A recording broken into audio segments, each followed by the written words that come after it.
교회여 부흥하라. 오늘 설교 제목을 정했습니다. 다 같이 한번 읽어주세요. 시작. 오늘 제가 오랜만에 감기가 걸렸는데 여러분들이 오늘 더 잘 들어주시고 또 반응도 잘 해주시고 은혜 더 많이 받으시기를 바랍니다. 이 부흥이라는 단어의 뜻이 뭐냐를 살펴봅니다. 우리말에서는 어떤 뜻이 있느냐 같이 읽겠습니다. 시작. 힘차게 살아나고 잘 되는 것, 이게 부흥입니다. 힘차게 살아나고 겨울 동안 움츠렸던 모든 새 싹들이 대지를 뚫고 추위를 뚫고 막 살아나지 않습니까? 누가 막겠습니까? 무엇이 막겠습니까? 우리 부산에도 보니까 뉴스 시간에 보니까 여기저기 매화가 피고 정말 아름답습니다. 그걸 우리가 약동한다 그렇게 말하는데 부흥이란 말이 바로 그렇습니다. 참으로 기적 아닙니까? 겨울 동안에 메마른 그런 대지만 보았는데 거기서 이제 싹이 돋아나고 꽃이 피고 얼마 있으면 온 산야가 초록색으로 뒤덮일 것을 생각하면 정말 흥분이 되고 마음이 부유해지고 왠지 모르게 마음이 저절로 참 즐거워지는 행복을 느끼는 그런 이제 기대감에 설렙니다. 이렇게 아름다운 겨울을 떠나보내고 생명이 약도하는 봄을 온 사방에 느끼도록 해주시고 또 좀 있으면 볼 수 있도록 해주시는 우리 창조주 하나님께 감사와 영광을 돌리시기를 축원합니다. 할렐루야. 영어에서는 이 부흥을 리바이벌이라고 부릅니다. 자, 갈라온에 있는 말 시작. 다시 살아나는 것. 바이벌 이 말은 바이탈, 이거는 생명이란 말입니다. 앞에 리가 붙었기 때문에 다시 생명이 살아난다. 새로운 생명, 한 번 더 주어지는 생명, 그런 뜻이 있습니다. 라틴 말에서는 어떻게 설명하느냐? 리나이상스. 영어 발음은 르네상스인데 이 라틴 말로 리나이상스. 여기 보면은 여러분 다시, 그다음에 나시 하면 태어나다, 다시 태어나다. 어떤 면에서 풀, 꽃, 식물들 저런 거 보면 겨울에 우리가 얼핏 보면 전문가들은 안 그렇지만 우리가 일반적으로 볼 때는 다 죽어버린 것 같아요. 풀도 죽은 것 같고 꽃도 죽은 것 같고 다 죽은 것 같은데 봄이 되면 다시 살아납니다. 제 모양실 앞에도 천대꾸러기 화분통이 하나 있어요. 화분통도 못생기고 모래 같은 게 가득 차 있는데 저는 전혀 기대를 안 했어요. 추운 겨울을 뚫고 이 봄이 되니까 거기서 지금 파라 뭐가 돋아나는지 하여튼 돋아나는데 참으로 신기하다. 한 대 말이지 그 차 가운데 그냥 내팽개쳤는데 저렇게 생명이 돋아나니 참으로 너무나 놀랍습니다. 그러니까 다시 태어나는 것, 다시 살아나는 것, 이것을 부흥이라고 말하는 겁니다. 여러분, 우리나라만큼 국가적으로 부흥을 경험한 나라가 많지를 않습니다. 이 지구상에 우리 시대에 20세기 그리고 지금 이제 21세기에 우리가 2014년이니까 2000년을 넘어섰기 때문에 21세기라 그래 부르는데 지난 20세기와 지금 21세기에 걸쳐서 지구상에서 우리나라 대한민국만큼 부흥을 온 세상 사람들에게 정말 다이나믹하게 힘있게 원기왕성하게 누구도 부인할 수 없도록 보여준 나라가 없습니다. 하나님께서 우리나라에 놀라운 부흥을 주신 것, 여러 면에 걸쳐서 다 적용이 됩니다.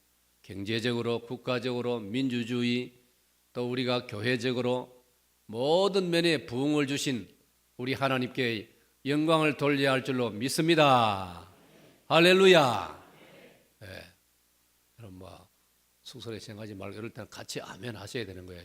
아멘이 딴 뜻이 아닙니다. 그렇습니다. 그 뜻이에요. 할렐루야. 얼마나 하나님 은혜에 감사합니다. 우리나라는 외정 36년 세월, 여러분 3년도 지루한데 30년 동안 짓밟혔습니다. 거기다가 해방되자마자 공산주의가 들어와가지고 6.25 전쟁이 터져서 우리끼리 동족끼리 전쟁을 해가지고 3년 동안 전쟁을 3년 동안 했으니 뭐 남아 있을 게 뭐가 있습니까? 다 망가지고 파괴되고 엉망이었어요. 거기다가 또 1958년입니까 9년입니까 사라오 태풍이 불어가지고 온 나라가 초토화가 되어버렸습니다. 남아 있는 게 없었습니다. 거기다가 4.19 혁명도 일어났고 5.16 군사혁명도 일어났고 정말 나라가 정신이 없었습니다. 그런 걸 생각하면 유럽에 혹은 미국이 아이고 저 코리아를 한번 도와주려고 했더니 아무래도 지질이 안 된다 안 돼. 집안 구석이 안 된다. 저 나라가 무슨 희망이 있겠나. 여러분 자료에 보면 우리나라를 도와주려고 했던 이 세상의 자유민주주의 나라들이 사실은 마음으로는 포기를 했다는 겁니다. 저 코리아 저 희망이 없다. 일제 30년 압박당한 것만 해도 희망이 없는데 전쟁이 안 터지나 사라오 태풍이 몰아치지 않나 혁명이 두 번이나 일어나고 저 코리아를 어떻게 우리가 도울 수 있겠는가. 끝이 없겠다. 밑빠진 독에 물붓기다. 그리 생각을 했다는 겁니다. 그런데 1964년부터 우리 온 국민이 나라가 정신을 차리고 허리띠를 졸라매고 마음의 결심을 단단히 하고 용기를 가지고 살다 보니 오늘 우리나라가 50년 만에 지구상에서 10위에 이르는 놀라운 부흥을 가져왔습니다. 할렐루야. 사랑하는 여러분, 저는 이것을 두 가지로 그 이유를 여러분에게 말씀드리고 싶습니다. 첫째는 바다입니다. 하나님의 은혜. 전적으로 이것은 하나님의 도우심이라는 사실을 누가 부인하겠습니까? 누가 부인하겠습니까? 우리 힘으로 다 한 것 아니지 않습니까? 하나님이 도와주지 않으면 인간이 아무리 용을 써도 안 되는 거예요. 안 그렇습니까? 용을 써서 될 것 같으면 용을 쓰지요. 우리 찬송가에도 뭐라 되어 있습니까? 울어도 못하네. 힘써도 못하네. 참아도 못하네. 하나님의 은혜를 주셔야만 될 줄로 믿습니다. 사람이 힘을 쓰고 용을 써야 될 것도 있지만 아무리 용을 쓰고 힘을 써도 하나님께서 거들어주지 아니하시면 안 된다 이 말이에요. 하나님 은혜로 우리가 이 50년 동안에 과분한 복을 누리고 있는 줄로 믿습니다. 그래서 우리는 애국가를 사랑해야 되는 거예요.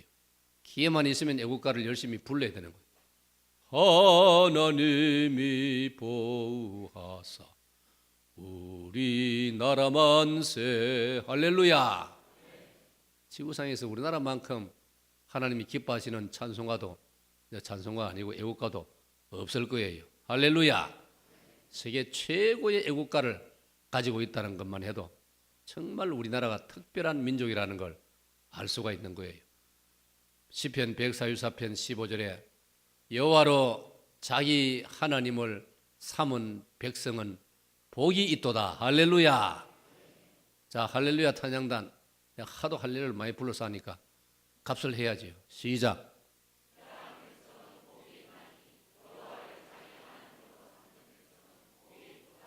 아멘. 네? 이 하나님 말씀이란 말이에요, 여러분. 네?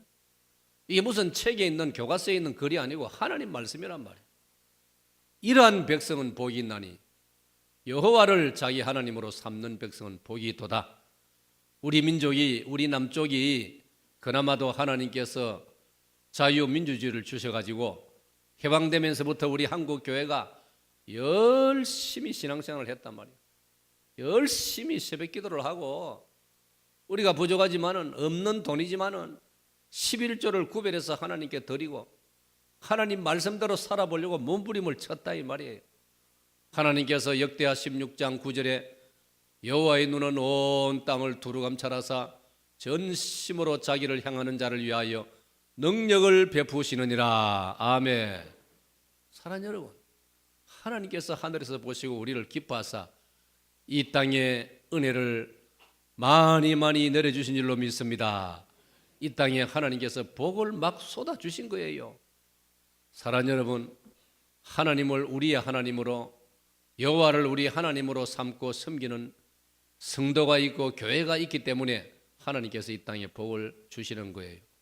사랑하는 여러분, 말라기 3장 10절로 12절을 보면은 이런 말씀이 기록되어 있습니다. 너희가 소득의 11조를 나의 것인 줄로 알고 나에게 바쳐서 나의 창고에 11조가 가득 쌓이게 하고 너희들이 내 계명을 준수하면은 너희들의 모든 농사와 목축에 황충을 없애고 깐부기를 없애고 모든 재난을 없애가지고 모든 것이 잘 되게 해 주리라 약속하셨단 말이에요. 그래서 너희들을 나의 기뻐하는 백성으로 삼아줄 것이다 하늘 그렇게 말씀했단 말이에요.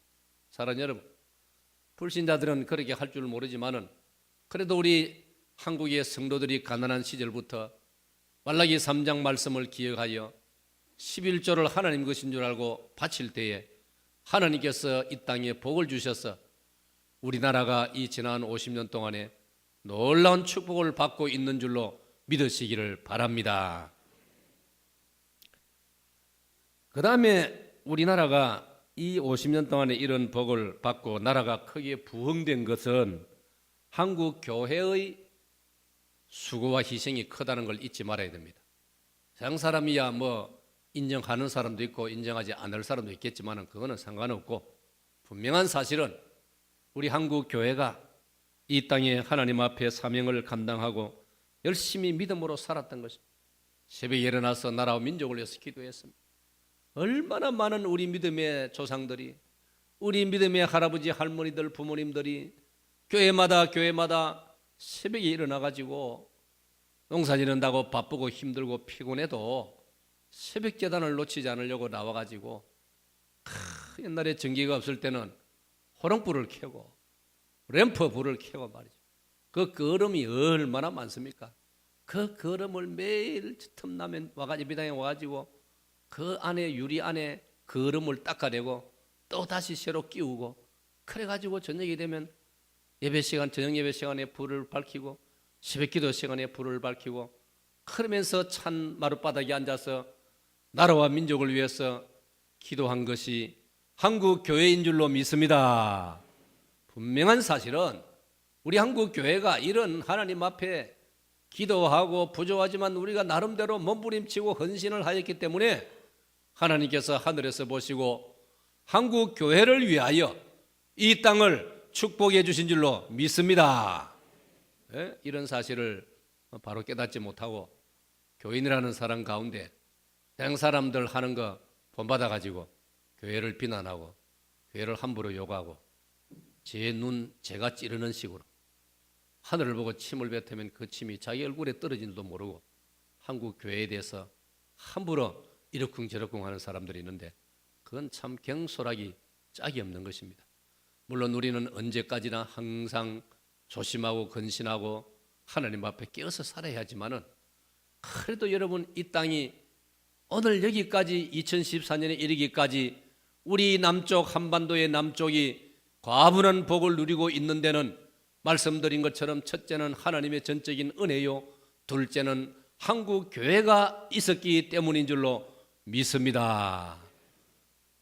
교회가 없는 한국을 생각하면 상상할 수가 없습니다. 교회가 없는 한국이라면 무슨 재미로 살겠습니까?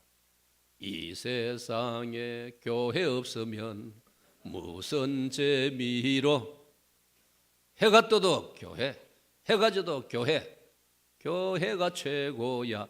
이 노래 이제 학생들 시합할 때 응원가입니다. 응원가인데 내가 이제 패러디를 해가지고 이렇게 해봤는데 그렇습니다. 응원할 때 보니까요 자기 학교도 최고라고 말입니다.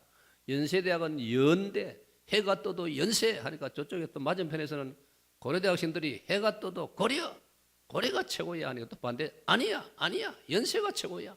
하루 종일 서로 싸우는데 사랑하는 여러분, 하나님이 세우신 교회 덕분에 이 땅이 복을 받는 줄로 믿습니다.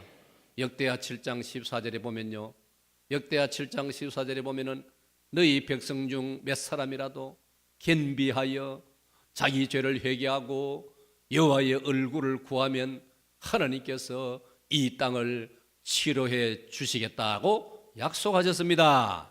사랑하는 여러분, 그럼 오늘 저와 여러분이 틈만 나면은 예배당에 와서 엎드려 기도하고 나라와 민족을 생각하고 조국 교회를 생각하고 북녘의 불쌍한 동포들을 생각하고 무너진 북녘 땅의 교회들을 다시 세울 꿈을 가지면서 기도할 때 하나님께서는 이 땅을 포기하지 않으시고 이 땅을 긍휼히 보시고 저 북녘 땅까지 치료해 주실 줄로 믿습니다. 이 일을 우리가 안 하면 누가 하겠느냐 말입니다. 불신자들이 하겠습니까? 불신자들이 할 줄도 모르지 않습니까? 우리는 이 비밀을 알지 않습니까? 우리가 주님 앞에 겸비한 마음으로 간절한 마음으로 겸손한 마음으로 기도하면 하나님은 하늘에서 들으시고 응답하신다는 걸 우리가 믿고 있지 않습니까? 열왕기상 9장에 보면은 솔로몬이 예루살렘 성전을 아름답게 지어놓고 헌당식을 하면서 올린 기도를 여러분 잊지 마세요. 하나님이여, 이 백성이 저 전쟁에서 심지어 패배할 위기에 처했더라도 이곳 예루살렘을 향하여 여기 세워진 성전을 향하여 하나님을 생각하면서 기도를 하거든 하나님은 하늘에서 들으시고 우리에게 승리를 주시옵소서. 할렐루야. 예? 우리는 이 비밀을 알고 있다 이 말이에요. 그렇기 때문에 우리 한국의 우리 시대의 소망은 교회에 있다는 사실을 우리부터 확실히 믿어야 되는 겁니다. 확실히 믿으시기를 축원합니다. 그러기 위해서는 우리 교회가 부흥돼야 되는 거예요. 예? 지금으로 만족하면 안 된다 이 말이에요. 어떤 분들은 아이고 목사님 막 우리 교회도 막 2부 시간에도 이제 예배당이 막 그득 차고 3부 시간에도 이렇게 많은데 뭘 걸어 샀습니까? 아니요. 그건 생각을 잘못한 거예요. 성경을 보세요. 요나서 4장 11절을 보면 하나님께서 선지자 요나에게 말씀을 하십니다. 선지자 요나가 하나님께서 요즘 말로 말하면 아수르라는 나라에 가서 선교를 해라. 선교사로 파송을 했단 말이에요. 그런데 이 요나는 나름대로 이 애국심이 대단한 사람이었어요. 아수르라는 나라가 어떤 나라냐? 우리 이스라엘을 괴롭힌 나라, 우리를 정복한 나라, 우리나라를 파괴시킨 나라가 아니냐? 주전 721년에 아수르 왕이 군대를 이끌고 와가지고 우리나라를 다 박살내지 않았느냐? 수많은 포로를 잡아갔지 않느냐? 그런 나라에 가서 왜 전도를 하고 선교를 하란 말이냐? 저런 자들이 회개하고 하나님께로 돌아와서 구원받는 거 나는 볼 수가 없어. 그래서 요나가 어떻게 했습니까? 도망을 갔습니다. 요즘으로 말하면 지중해 바다로 배를 타고 자료에 의하면 저 반대편 스페인까지 도망을 갔단 말이에요.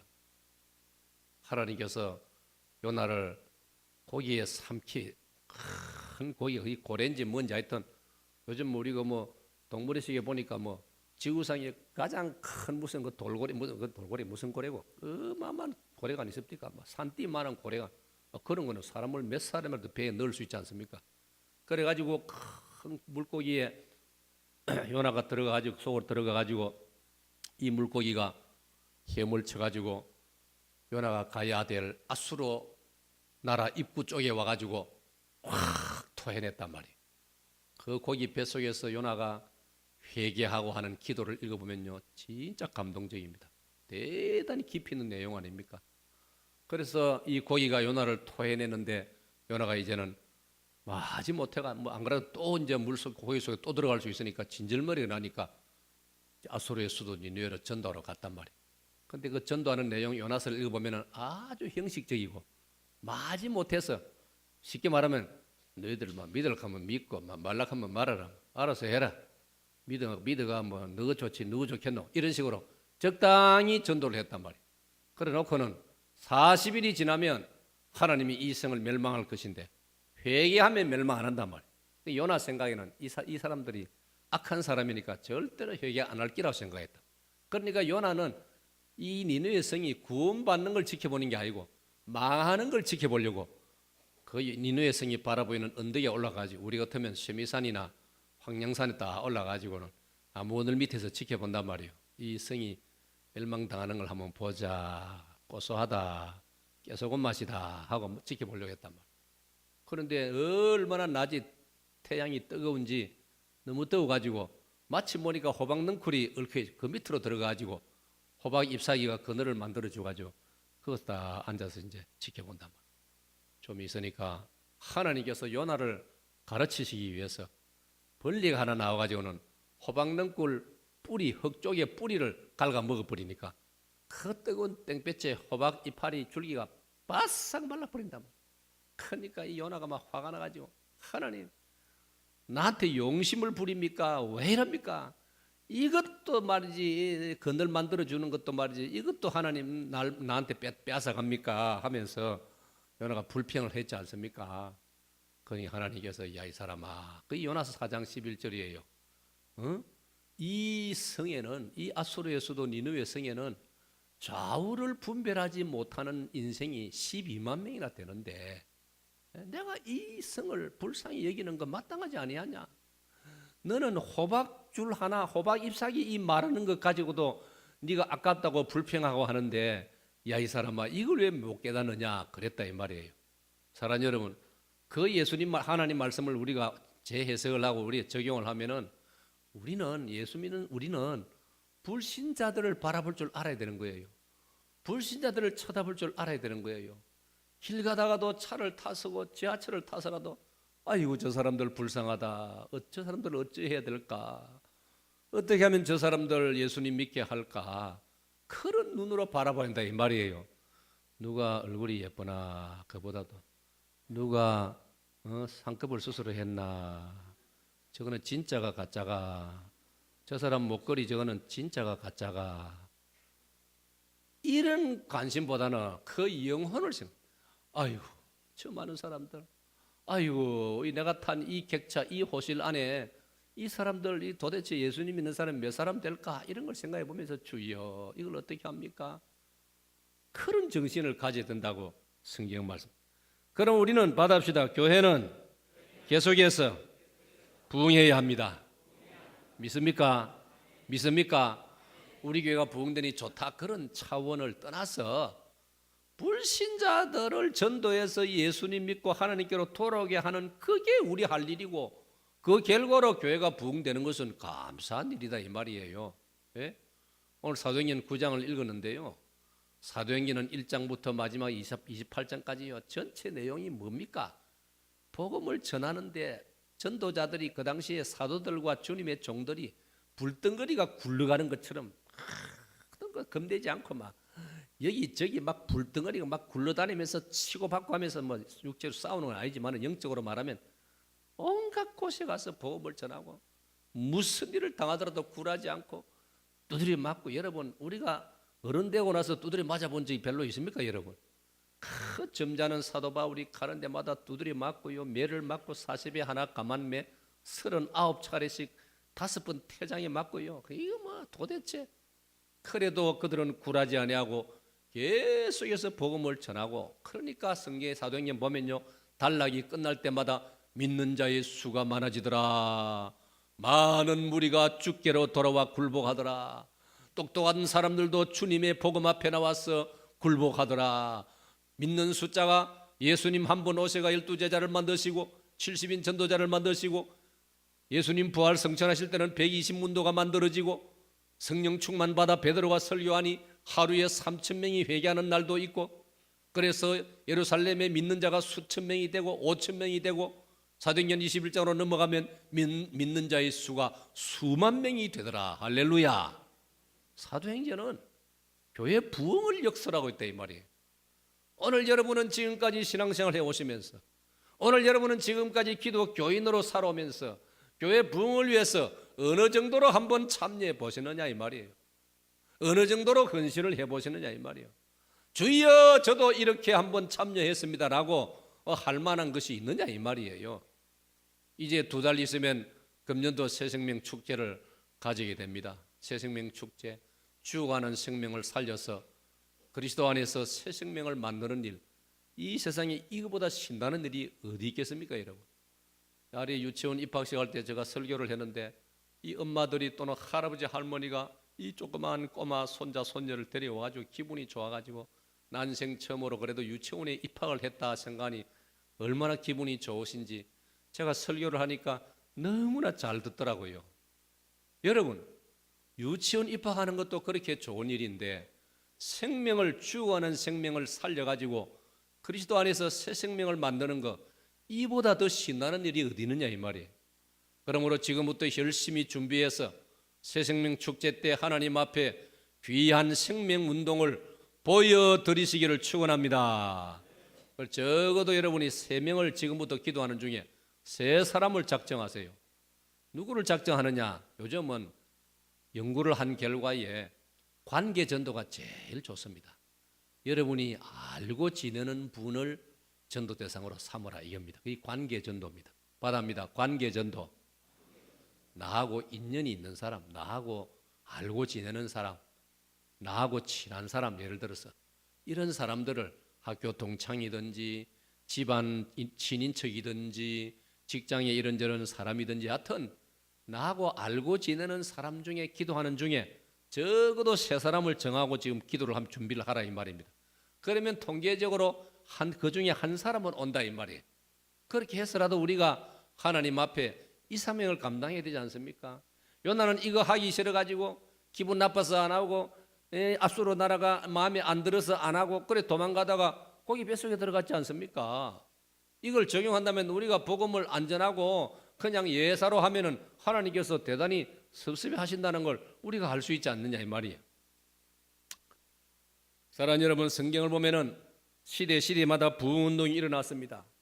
사무엘상 12장 보니까 사무엘 시대는요, 미스바라는 곳에 백성들이 모여가지고 이렇게 말합니다. 우리가 나라를 새롭게 하자 그러면서 그들이 회개 운동을 벌였습니다. 그럴 때 이스라엘에 부흥이 일어났습니다. 우리도 우리 사회와 우리 나라를 새롭게 하기 위해서 날마다 우리가 회개하면서 기도하고 노력할 때 하나님께서 이 땅에 부흥을 주실 줄로 믿습니다. 여호사밧 왕, 훌륭한 왕이 한 사람 나타났습니다. 이 여호사밧 왕은 어떻게 했습니까? 왕이 되고 난 다음에 다른 일 하지 않아, 다른 일 우선 안 했습니다. 여호사밧 왕은 왕이 되자마자 평소에 자기가 마음먹었던 일이 있었습니다. 내가 왕이 되면은 왕이라는 권위를 가지고 왕이라는 리더십 지도력을 가지고 우리나라 전역에 성경 공부를 실시해야 되겠다. 그래 보면요, 여호사밧 왕이 요즘 말로 말하면 목사님들 신학 교수들을 동원해 가지고 전국으로 파견해 가지고 성경 공부 운동을 불러일으킨단 말이에요. 그랬더니 이스라엘 역사상 여호사밧 왕 시대에 이스라엘이 얼마나 부흥한 나라가 되었습니까? 할렐루야, 할렐루야. 신앙이 부흥하고 교회가 부흥할 때 하나님은 우리 나라도 부흥시켜 주신다는 사실을 우리가 기억을 해야 됩니다. 2000 기독교 선교 역사를 공부하면요, 그 어떤 나라가 복음을 받아들이고 그래서 교회가 부흥되고 선교를 열심히 할 때에 하나님께서는 그 일을 계속 잘하라고 놀라운 부흥의 축복을 주신 것, 그 나라가 복을 받는 것 생생하게 증거해 주고 있지 않습니까? 아까 말씀드린 대로 우리 한국 교회가 그런 복을 지금 누리고 있다 이 말이에요. 에스라서 느헤미야를 보면요, 그 에스라 느헤미야는 동시대 사람인데 이분들은 어떻게 했습니까? 이분들은 성전을 재건하면서 심령 부흥회를 열었습니다. 그들은 절기가 되면요, 닷새 동안 일주일 동안 전국적으로 심령 부흥회를 열었습니다. 느헤미야가 사람들을 모으고 에스라가 아주 신령한 주의 종이었습니다. 에스라가 율법서를 읽고 설교를 하면요, 백성들이 일어나라 안 해도 막 일어났고요, 백성들이 아멘으로 하다가고요, 백성들이 눈물을 짓고 눈물을 흘리고 그랬습니다. 여러분, 에스라 느헤미야 시대는 이렇게 심령 부흥의 운동이 일어났던 것입니다. 요시야 왕은 어땠습니까? 요시야 왕은 율법책을 발견했습니다. 성전을 수리하다가 율법책을 발견하고는 너무나 감동이 돼가지고 제사장들 보고 율법을 읽으라 했습니다. 그러면서 요시야 왕이 옷을 찢으면서 하나님 앞에 회개하고 전국적으로 회개의 운동이 일어났던 것입니다. 히스기야는 자기가 왕이 되고 난 다음에 하나님 성전을 직접 한번 가서 둘러보니까 참 눈 뜨고 볼 수 없는 너무나 부끄러운 광경이었습니다. 하나님 성전이 여기저기 파괴되고 문틀이 막 바람에 흔들리고 엉망이었습니다. 히스기야 왕이 이럴 수가 있느냐, 도대체 예루살렘 성전을 지키는 제사장들은 다 어디 갔느냐 살펴보니까요, 제사장들이 먹을 게 없어가지고 요즘 말로 말하면 사례금이 안 나와가지고 먹고 살려고 저 시골로 농촌으로 돈벌이 하러 다 가고 없어요. 그래가지고 히스기야 왕이 울면서 세상에 이럴 수가 있느냐. 물론 자기 선조 자기 아버지를 비롯해서 이 왕들이 정치를 잘못하는 바람에 그런 일이 벌어졌단 말이에요. 그래가지고 히스기야 왕이 모든 제사장들을 다시 불러들이라. 그들에게 생활비를 주면서 이 성전을 리모델링해라. 이 성전을 수리해라. 그리고 다시 율법을 가르치고 신앙 부흥을 운동을 일으키라. 그래서 여러분 히스기야 시대에 놀라운 부흥이 다시 일어났지 않습니까? 다윗 왕도 우리가 생각할 때는 골리앗을 쳐부시고 전쟁에서 승리한 것만 보통 교인들이 기억하지만요, 사무엘하 6장을 보면 다윗 왕은 어떻게 했습니까? 자기가 마음에도 그렇게 소원하던 하나님의 언약궤를 보관하고 있는 그 이제 언약궤를, 그 법궤를 말입니다. 그 안에는 아론의 쌍난 지팡이가 있고 그 안에는 만나의 그 만나를 이제 바짝 말란 만나가 있고 그리고 그 안에는 십계명 돌판이 있단 말이에요. 이 세 가지는 이스라엘의 생명이란 말이에요. 이걸 담아놓은 언약궤를 그동안에는 제대로 장소가 없어가지고 마땅히 이제 놓아둘 곳이 없어가지고 이리저리 방랑생활을 했는데 그가 예루살렘으로 정식으로 이 언약궤를 가지고 오는 날 사무엘하 6장 보면요, 다윗은 너무 좋아가지고 왕의 체면도 불구하고 길거리에서 그 언약궤 뒤를 따라오면서 춤을 덩실덩실 추면서 노래를 부르고 할렐루야를 외치고 그랬지 않습니까 여러분? 그렇게 다윗은 신앙 부흥 운동을 일으켰던 것입니다. 그 시간에 그의 아내 미갈이라는 이 왕비는 같이 와서 함께 기뻐할 줄 모르고 자기 방에서 창문을 열어놓고 거기서 좀 표현한다면 방구석에 그냥 앉아가지고 나오지도 않고 그래가지고 자기 남편 하는 걸 비웃고 말이죠. 왕이 돼가지고 평민하고 어울려가지고 저 꼬락서니가 뭐냐고 이런 식으로 말을 하고 말이에요. 여러분 하나님 앞에서 평민이 뭐고 왕이 뭡니까? 하나님이 다 똑같은 하나님의 백성인데 할렐루야. 그러니까 미갈이 얼마나 답답한 사람이냐 이 말이에요. 다윗 시대에 이런 위대한 부흥운동이 있었던 것입니다. 사랑하는 여러분, 오늘 그러면 우리는 왜 교회 부흥을 해야 되느냐? 교회 부흥의 절박성이 있습니다. 교회 부흥의 절박성을 우리가 알아야 됩니다. 첫째로 하나님 나라의 승리를 위해서입니다. 다 같이 1번 시작. 이 승리를 하려면 좀 막 화끈해야 안 됩니까? 다시 시작. 여러분 보세요. 하나님 나라의 승리를, 하나님 나라가 승리해야 됩니다. 여러분 혹시 믿음이 너무 좋아가지고 아이고 가만히 있어도 하나님 나라는 승리 안 합니까? 아니요. 성경 그렇게 말씀 안 해요. 베드로후서 2장 19절에 진자는 이긴 자의 종이 됨이니라. 우리가 제대로 신앙생활을 똑똑히 못하면 질 수 있다 이 말이에요. 마귀한테 질 수 있다 이 말이에요. 여러분 신약성경 맨 뒤에 계시록 앞에 유다서를 읽어보면요, 천사장 미카엘도 마귀와 싸울 때는 혼자서 건방지게 일 안 했다고 했습니다. 만반의 준비를 다 하고 철저히 하나님을 의지하면서 마귀와 싸웠다고 했습니다. 미카엘 천사장도 그렇다면 저와 여러분이 예사로 해가지고 우리가 승리할 수 있습니까? 아니에요. 그러니까 우리가 하나님 나라의 승리를 위해서는 우리가 예수님 말씀처럼 정신을 차리고 근신하여 마귀가 우는 사자같이 두루 돌아다니며 삼킬 자를 찾고 있기 때문에 우리는 깨어서 받아입니다. 깨어서 깨어야 됩니다. 잘 때는 자지만 깰 때는 깨가지고 이불 밑에서 이럴까 저럴까 말까 하지 말고요. 항상 그런 좋은 말 있지 않습니까? 이불 밑에서 일어날까 말까 생각할 때는 무조건 일어나야 되는 거예요. 아멘. 아멘. 얼마나 많은 교인들이 일어날까 말까 하다가 그냥 그대로 다 도로 넣어버리고 도로 잡버리고 그러면 안 된단 말이에요. 일어날까 말까 싶을 때는 일어나야 돼. 갈까 말까 할 때는 가는 거예요. 좋은 일을 할까 말까 할 때는 무조건 해야 되는 거예요. 기도하러 갈까 말까 할 때는 무조건 기도하러 가야 되는 거예요. 할렐루야. 할렐루야. 하나님 나라를 세우기 위해서. 지금 교회가 부흥되기 위해서는 교회가 이 하나님 나라의 승리를 위해서는 교회가 부흥되어야 되는 거예요. 여기저기서 교회들이 힘차게 일어나고 교회들이 원기왕성하게 성도들이 힘차게 성도들의 눈빛이 반짝반짝하고 예수 믿는 사람들이 정말 눈에 불을 켜고 마귀가 보고 도망을 갈 정도로 말이지 이렇게 좀 돼야 되는 거예요. 할렐루야. 어중간하면 안 되는 거예요. 기왕하는 것, 제가 여러분 자주 쓰는 말이 기왕하는 거 열심히 하고 멋지게 해야지. 나중에 돌아보면 아무 감동도 없고 보람도 없으면 그 얼마나 재미없습니까? 기왕할 것 적극적으로 너희는 먼저 그의 나라와 그의 의를 구하라고 말씀했습니다. 우리 교회가 부흥되어야 될 절박성 중에 또 하나가 뭐냐? 불신자들이 너무나 많기 때문에 불신자의 구원을 위하여 교회는 부흥되어야 됩니다. 여러분 다시 말씀드리면 교회에 나오는 교인만 쳐다보지 마시고요, 이웃의 불신자를 생각해 보세요. 아파트 여러분 살펴보세요. 교회 붙은 집이 몇 집 안 되지 않습니까? 전부 교회 없습니다. 안 믿는 사람이 얼마나 많은지 모릅니다, 여러분. 예? 우리나라의 기독교인이 부산은 15%도 안 된다 이 말이에요. 15%. 100명 중에 75명은 85명은 불신자들란 말이에요. 복음을 모른다 이 말이에요. 이거 생각하면 우리가 얼마나 어깨가 무겁고 짐이 무겁습니까? 왜 교회가 부흥돼야 됩니까? 이단과 공산주의 등 악의 세력을 분쇄하기 위하여서. 교회가 부흥되면, 계속 부흥되면은 이단은 우리 그 부흥되는 거에 치이 가지고 사라져 버린단 말이에요. 교회가 부흥되는 곳에는 공산주의도 맥을 못 추는 거예요. 공산주의는 교회 없는 곳에 들어온단 말이에요. 이 공산주의는 교회가 부흥되면 공산주의는 못 들어오는 거예요. 악의 세력들은 못 들어오는 거예요. 교회가 부흥되면은. 여러분 잘 들으세요.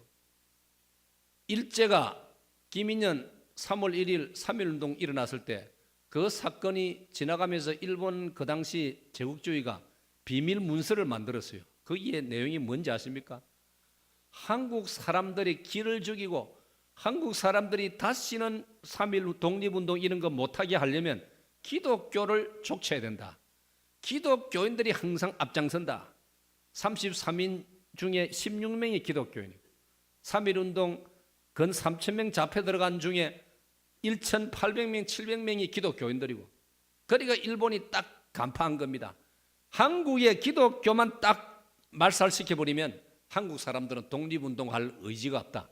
그게 일본의 비밀 문건이라고요. 얼마나 고약합니까?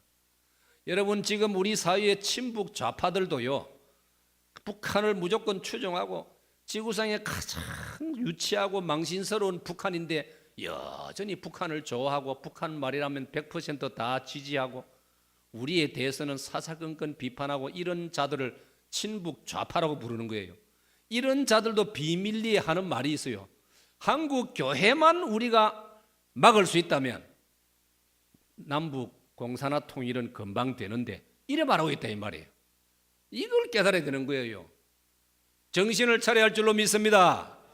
우리가 역으로 말하면 한국 교회가 부흥하면 이 땅의 친북 좌파도 공산주의도 완전히 사라질 줄로 믿습니다. 그럼 교회가 부흥돼야 되는 거예요. 예? 교회 없는 나라를 생각하면 상상도 할 수 없는 겁니다, 여러분. 이 점을 잊지 말아야 됩니다.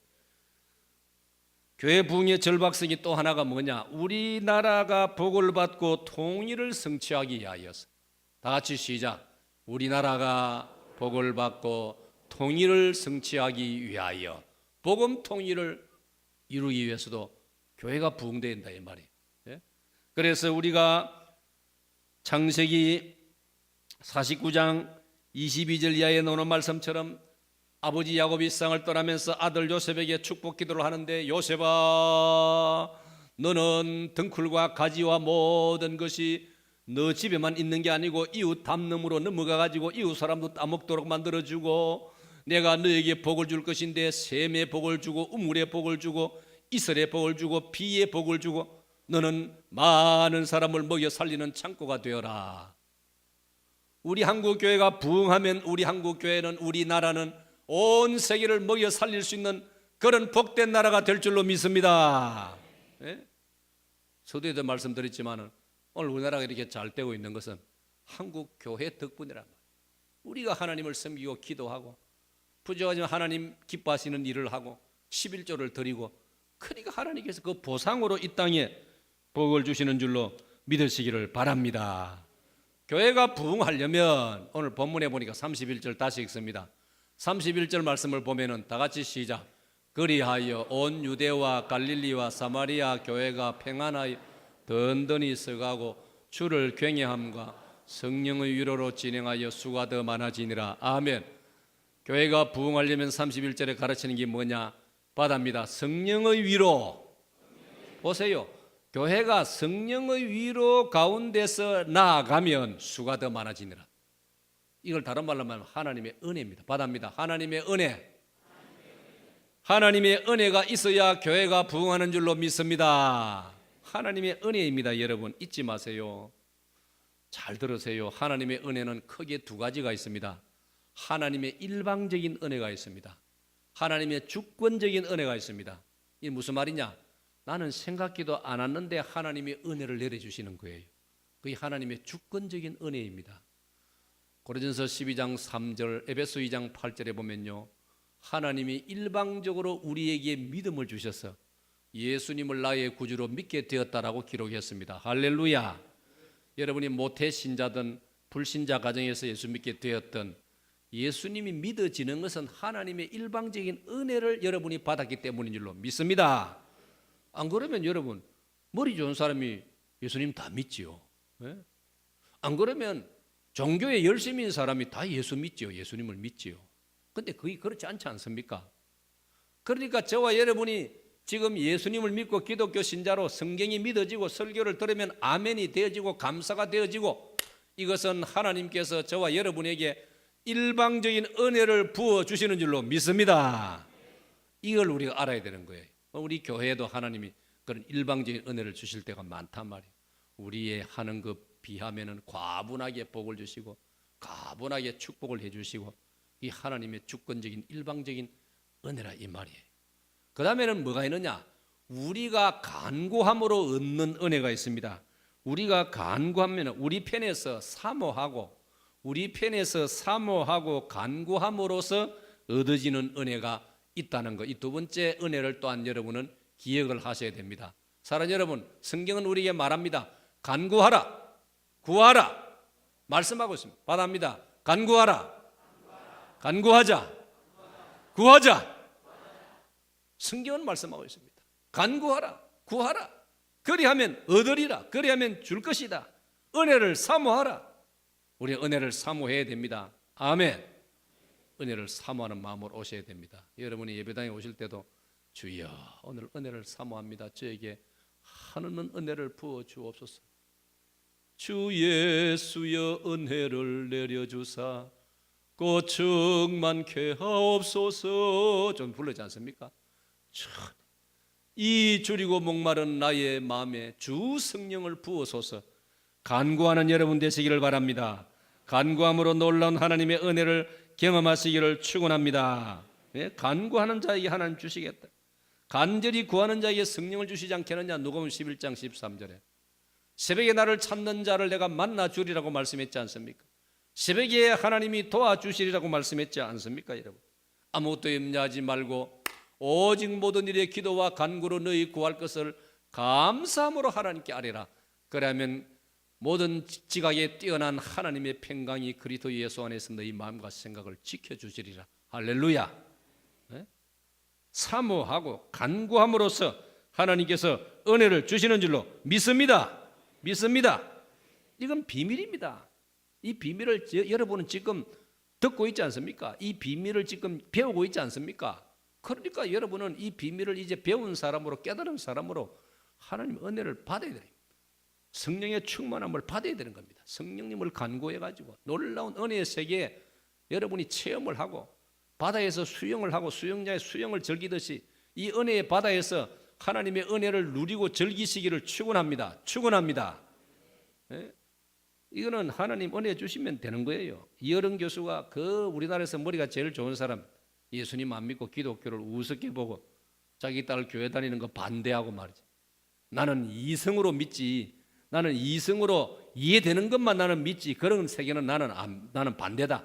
딸 신앙생활 반대했단 말이에요. 그러나 그도 마지막은 자기 딸 이민아가 미국에서 변호사가 되고 검사가 되고 탁월한 자기 딸인데 이런저런 사연으로 힘들어하다가 예수님을 만나가지고 그 딸이 새로운 세계를 사는 걸 보고 내 딸을 변화시킨 그분 나도 알아봐야 되겠다. 그리고 그분이 교회에 와서 신앙생활 시작해가지고 세례받고 기독교인이 됐지 않습니까? 나는 지금까지 이성이란 말은 지식, 책, 공부 이런 뜻입니다. 나는 그것이 전부인 줄 알았는데 영의 세계가 있구나. 그래서 그분이 쓴 책 제목이 이성에서 영성으로, 지성에서 영성으로, 그런 세계를 그가 새로 발견했지 않습니까? 미당 서정주 시인도 국화의 뱃서라는 아름다운 시를 짓고 존경받던 그분도 철저한 불교 동국대학의 평생의 교수였지만 미국에 이민가 있는 의사인 자기 아들을 통해서 아들 집에 가가지고 성경 읽다가 그가 기독교인이 돼가지고 놀라운 하나님의 은혜를 그가 받았지 않습니까? 세례받고 기독교인으로서 신앙생활을 하다가 세상을, 목사님의 주례받으면서 세상을 떠났다 이 말이에요. 할렐루야. 받합시다. 하나님의 은혜. 하나님 은혜가 있어야 교회가 부흥된다. 두 번째로는 교회가 평안해야 부흥합니다. 오늘 본문 31절 말씀, 교회가 평안해야, 저 보세요, 실제 줄에 교회가 평안하여 든든히 서가고, 받합니다. 평안하여. 교회가 평안할 때 든든히 서갑니다. 교회가 불화하고 쓸데없이 다투고 교회가 아무것도 아닌 문제 가지고 서로 힘겨루게, 그 말도 안 되는 건 말도 안 되는, 그러면 교회가 든든히 못 선다. 교회가 흔들린단 말이에요. 마귀도 흔들려 하는데 교회인들이 잘못해가 교회가 흔들린다면 이보다 억울한 일이 어디 있느냐 이 말이에요.